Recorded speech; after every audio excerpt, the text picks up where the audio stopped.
Hello, hello, beautiful listener. My name is AP Mobley, and I'm your host here at the Myths and Folktales and Fairy Tales podcast.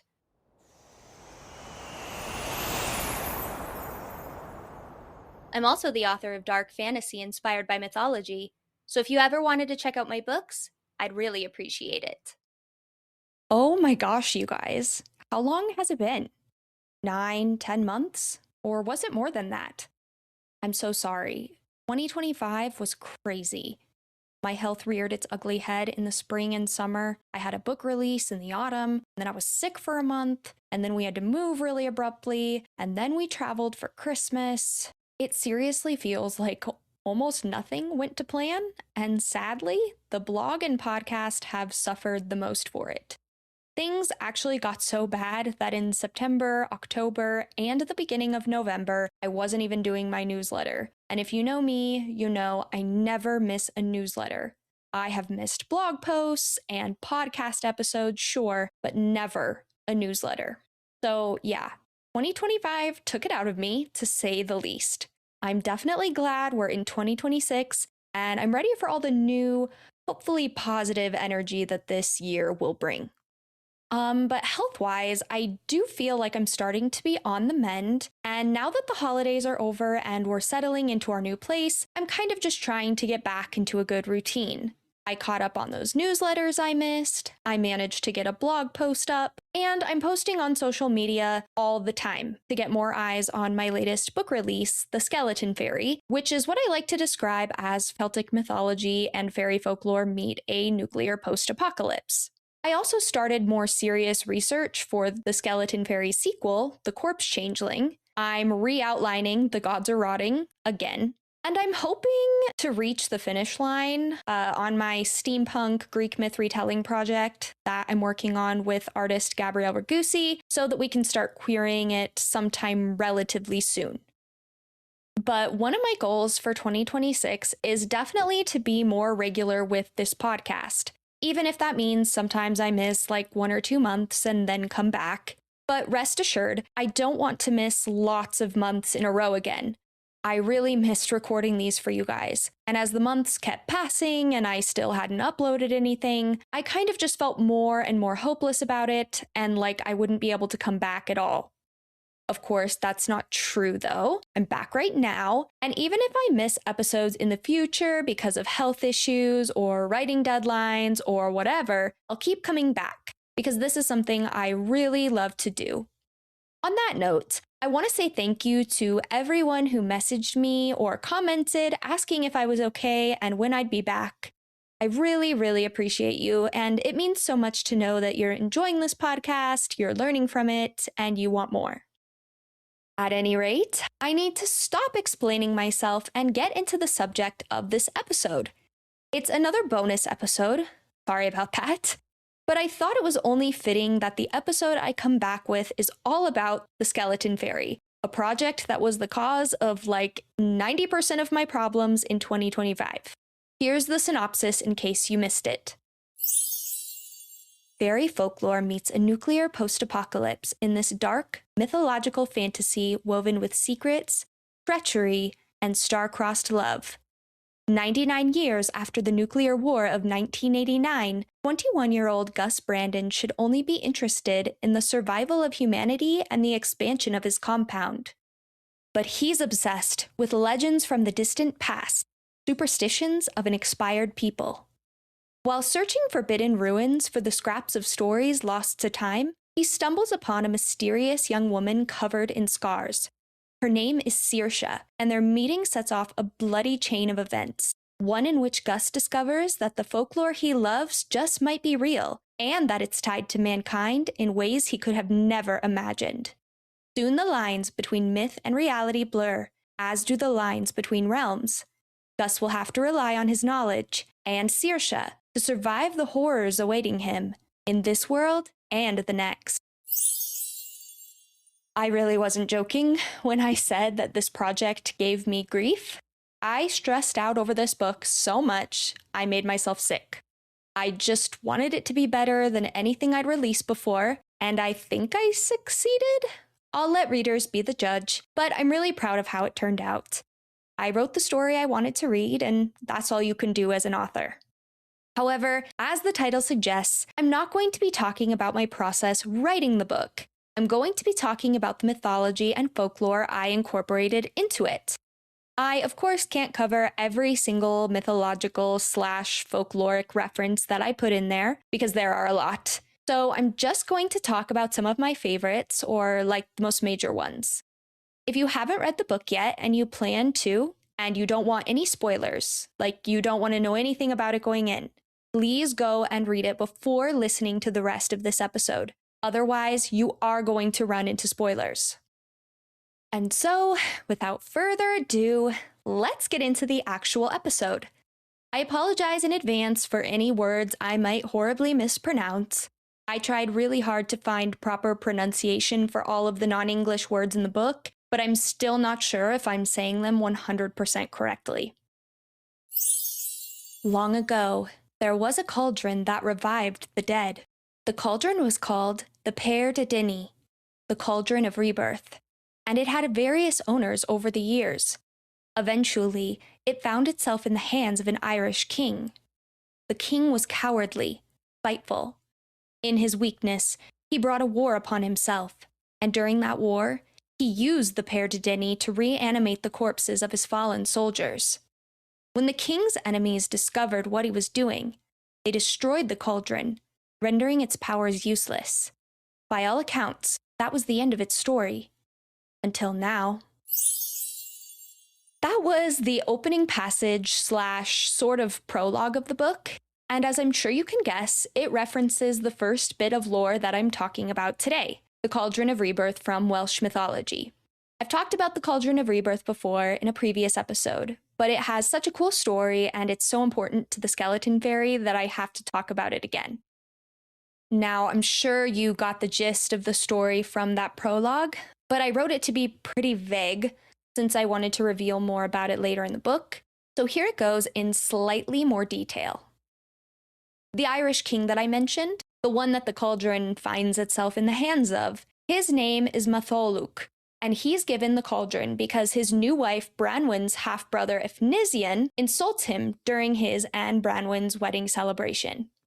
But then, after Matholwch and Branwen return to Ireland, Matholwch decides that even the gift of the cauldron isn't enough to remedy Efnisien's insult. He takes out his anger on Branwen, banishing her to the kitchens to work as a maid. Branwen makes friends with a starling and trains it to fly home with a message for her brother, Bran the Blessed, the King of Britain, and the one who gave Matholwch the cauldron in the first place, might I add. In the message, she explains all that Matholwch has done to her, and Bran is not happy when he reads about the way Matholwch is treating his sister. He's so angry, in fact, that he wages a war on the Irish. There's a lot more to the story, war mostly, and during that war, Matholwch uses the cauldron to resurrect his fallen soldiers so they can continue fighting for Ireland even after death.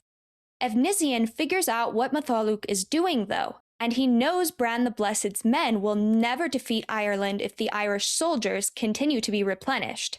So he jumps into the cauldron and destroys it from within, which ultimately kills him. I'm sure that if you've ever read the Chronicles of Prydain book series by Lloyd Alexander, or if you've ever watched the Walt Disney animated film that was loosely based on the series, you've already drawn some parallels between the Cauldron of Rebirth and the Black Cauldron. Lloyd Alexander even said that Chronicles of Prydain was inspired by Welsh mythology, so I think it's safe to say his inspiration for the Black Cauldron could have been the Cauldron of Rebirth's story. And obviously, it's now inspired me too. Soon the bell rang. The teachers who'd been supervising recess rounded up the children and ushered them inside, and Gus worked on repairing the jungle gym. He did his best to focus on the task, but even still, he couldn't keep his thoughts from wandering, couldn't stop daydreaming about the changeling stories he'd read last night. As he located his tools, he thought of a mother who'd left her baby boy unattended for just a moment. She claimed that when she'd returned, the baby was gone, replaced with a new child dressed in the first clothes. She immediately threw out the unfamiliar baby and went in search of her son. As he made his measurements, he thought of a father who said he'd come into his daughter's nursery to investigate suspicious noises, only to find the twin infants parading around their room and playing tin whistles more skillfully than even the most talented of musicians. The father dragged the girls out into the forest and abandoned them there. As he tightened his bolts, he thought of parents who'd asserted their son didn't look right, wasn't acting like himself, had eaten every last crumb of food in the house. In the end, they set their little boy on fire. Changelings. Oh my goodness, this is such an interesting part of fairy folklore. But it's also sad and scary, because the idea of changelings caused actual deaths of actual people. In case you didn't know, in the old stories, fairies are not the adorable, benevolent creatures that many folks today portray them as. They can be cruel tricksters, and the lore of changelings is one example of this, as changelings are fairies who have been swapped for humans by other fairies. So, like, the fairies would steal a human and leave a fairy in said human's place. This was mostly believed to happen to children, but sometimes it was thought to happen to adults too. The belief in changelings actually caused some families to abandon, abuse, or even kill their children. Basically, if a child had a disability or an unexplained condition or illness, or they were just a little different, or they were difficult to deal with, folks could explain it away by saying that their real child had been switched out with a naughty fairy, which is just really sad to think about. I can't imagine being one of the kids in that situation. What's crazy too is that changeling cases didn't only occur long, long ago. In 1895, not even 200 years ago, an Irish woman named Bridget Clary was murdered after she was accused of being a changeling. Although whether she was truly murdered for superstitious reasons has been up for debate. But still, she was accused of being a changeling before the murder occurred. While out making a delivery one day, Bridget passed a fairy fort. That evening, when she got home, she fell ill, and after she'd been sick for several days, her husband, Michael, allegedly grew fearful that she'd fallen ill because of supernatural causes, i.e. the fairies. Although again, whether he was actually superstitious has been up for debate. At the very least, it appeared to the people around Michael that he'd convinced himself that Bridget wasn't really Bridget, that she was a changeling, that the fairies had stolen his real wife. Sadly, Michael's claims resonated with some folks, and they helped him as he went on to hire a fairy doctor and exorcise Bridget. After the exorcism was unsuccessful, Michael burned Bridget alive.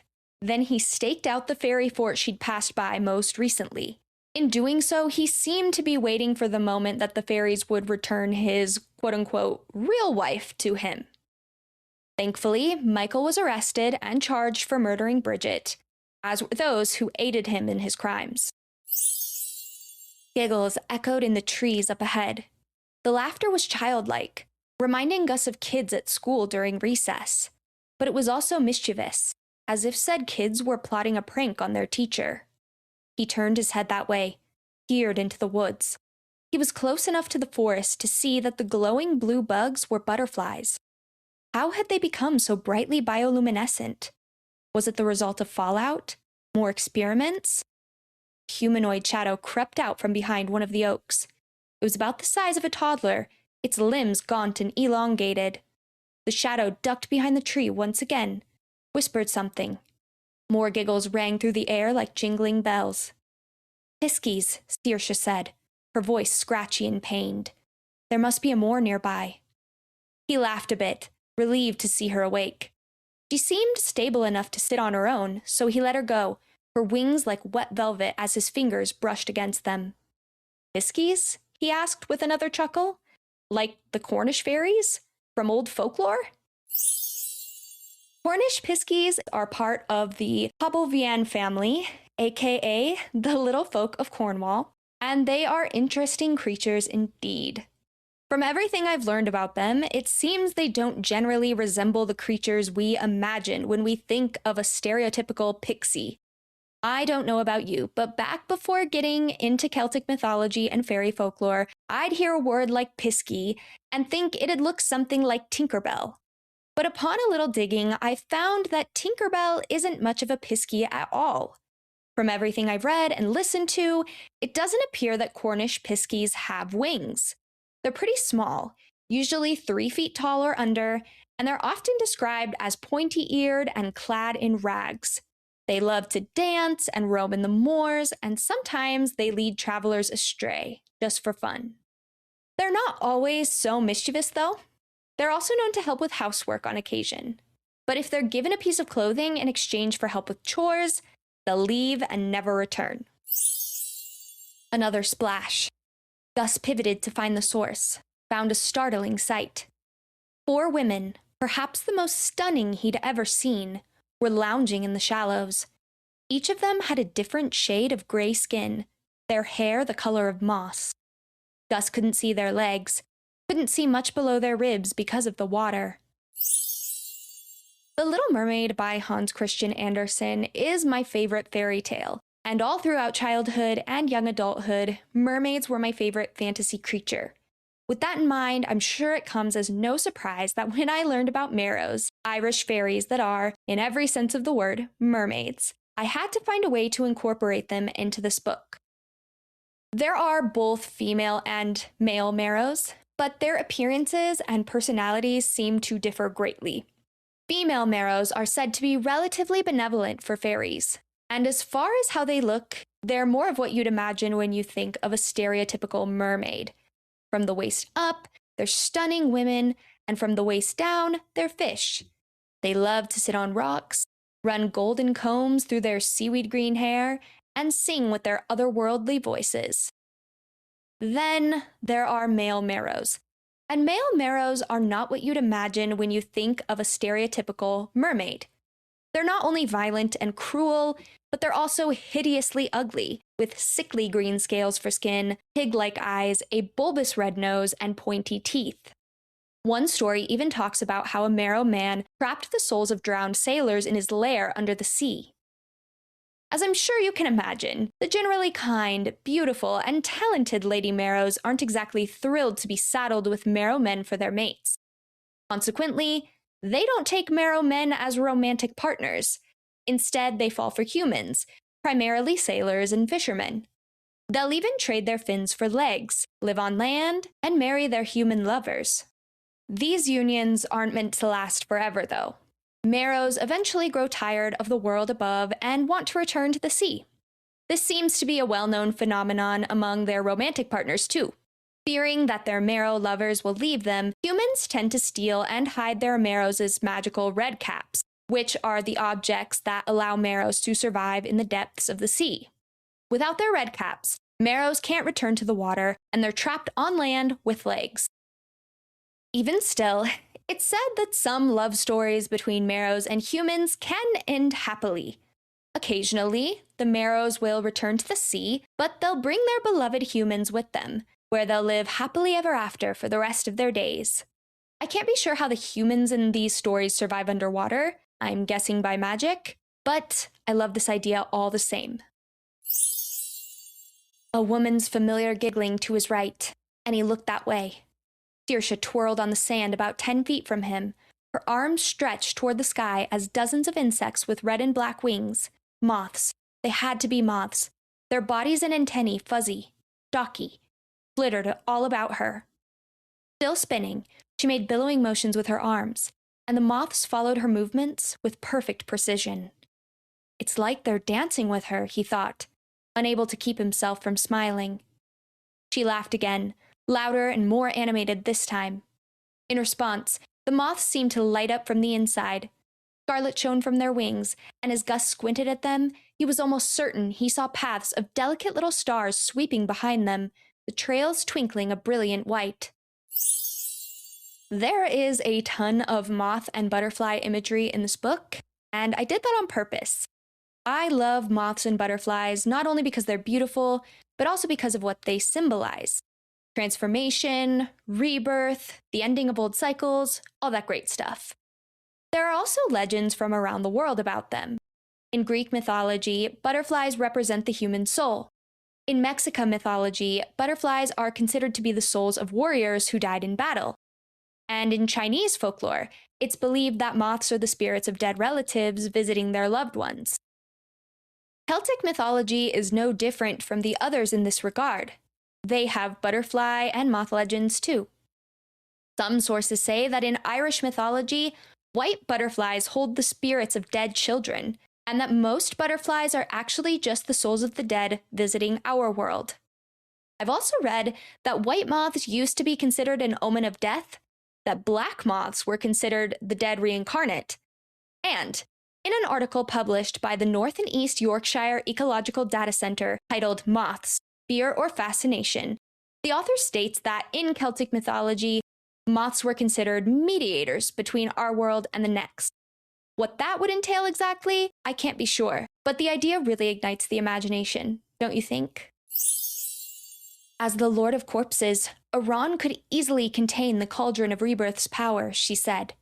Legends tell of his hunts through the wilds of Anun, where he was flanked by his spectral hounds and an army of the dead. Iran is, in my opinion, one of the most iconic characters from Welsh mythology. Granted, this could be because of my deep love for the Chronicles of Prydain book series, as a villainous interpretation of him acts as the primary antagonist of those books, but I think it's also because of the interesting role he plays in the mythology. Let's start with who Iran is. He's one of the kings of Anun, the Welsh otherworld, the other later king being Gwyn ap Nudd. Iran is also a god and is associated with death, the hunt, and the wild. These associations make perfect sense to me, the hunt and the wild, because, well, you'll see here in a minute when I cover the story he plays a big part in. But as far as death goes, think about it. The place he's king of isn't only home to gods and fairies. The otherworld is often considered a sort of afterlife, and in many stories, the souls of the dead inhabit it. I want to quickly add that Iran has sometimes been depicted as having antlers or as wearing a crown with antlers, giving him a similar appearance to the Gaulish deity Cernunnos, or the Horned One. The two gods have even more than that in common, though, as Cernunnos is associated with the hunt and the wild too. As for the story Iran plays a big part in, it's in the first branch of the Mabinogi. The story starts with Puig, Prince of Dyfed, as he's out hunting. He sees a pack of white hounds with red eyes and ears going after a stag and chases them off so he can have the stag for himself. But little does he know that the dogs are actually the spectral servants of Iran. Iran obviously takes offense to what Puig has done, and he demands retribution for it. However, unlike many of the other gods we mythology nerds have come to know and love, I'm looking at you, entire Greek pantheon, Iran doesn't kill, maim, humiliate, or transform Puig as punishment. He instead asks Puig to pose as him for a year and to destroy his enemies, because try as he might, he just can't kill the guy. Puig agrees to this, and the two of them switch bodies. During their time spent as each other, Iran's wife continuously tries to sleep with Puig, thinking he's her husband, obviously. But Puig manages to keep it in his pants, and he also manages to defeat Iran's nemesis. The ghost let out a delighted bark, and that was when Gus really started to see it. It was a dog, with floppy ears and wisps of long curly fur, and it didn't have paws, not in the traditional sense. The legs faded into twines of haze that hovered just above the ground. It was also translucent, the grass beneath it obscured by the white haze of its shape.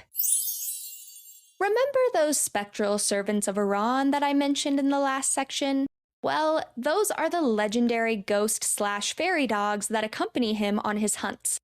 And of course, they are called the Cún Anún, also known as the Hounds of Anun. There seem to be various interpretations regarding the Hounds of Anun, ranging from absolutely ethereal to positively dreadful. On the one hand, it's said these dogs have all white fur and striking red eyes and ears. On the other, it's said they have fur the color of blood, their bodies slimy from slaughter. It all just depends on who you ask. If you want my opinion on the matter, I'll tell you now that I like to think of them as the former. Even if they can be vicious at times, as I imagine all hunting hounds can be, I sort of wonder if their more demonic interpretations could have started cropping up as Christianity spread through Wales, especially considering that some folks came to associate the Welsh otherworld with the Christian hell, even though they're nothing alike. Here's another thing about the Cún Annwn that I find interesting. I said that they're Iran's dogs, and that's true. But in later tales, they're also cited as belonging to Gwyn ap Nudd, that other king of Annwn that I mentioned. It makes me wonder how many of these dogs there are running around Annwn, or if something happened to Iran and his pack was rehomed with Gwyn ap Nudd. It's said that if you stumble upon or hear the howling of one of these creatures, it could be an omen of death. But I can't lie to you. If I met one, I'd immediately just try to pet it. Before I go, I thought I'd let you know that if you're interested in reading my free book, Wrath of Persephone, the link to download the ebook is in this episode's description. If you want more myths, folktales, and fairy tales, I've also included the link to my Myths, Folktales, and Fairy Tales blog in the description. Thank you so much for listening, and stay tuned for the next episode, which will either be the next Creation and Afterlife Myths episode or a bonus episode with author D.R. Mills. His book, Riley Doesn't Want to Fight Evil, came out in 2025, and he put some really fun twists on two legendary monsters in the story. So I'd love to have him on here to talk about the original creatures and ask him some questions and whatnot. I'll see you next time!